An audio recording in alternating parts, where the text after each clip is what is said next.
Hello guys, Assalamualaikum. Welcome to Speak Up. By the way, it's me, Ariba. So today, we're gonna learn about don't and doesn't. Well, don't is a contraction of do not, and doesn't is a contraction of does not. So now, let's have a look at don't. Don't is used with I, you, we, and they. I don't, you don't, we don't, they don't.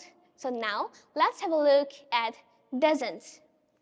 He doesn't, she doesn't, it doesn't, and any particular name like Ariba doesn't. So now let's practice using don't and doesn't with sentence. I don't like it. Don't you have a school tomorrow? We don't have a school today. And now let's practice with doesn't. He doesn't go to school. The girl doesn't like to swim. The dog doesn't like to eat. So let's have a review. Don't is used with I, you, we, and they. And doesn't is used with he, she, it, and with any particular name like Ariba, James, Peter. So that's all for today. Bye-bye.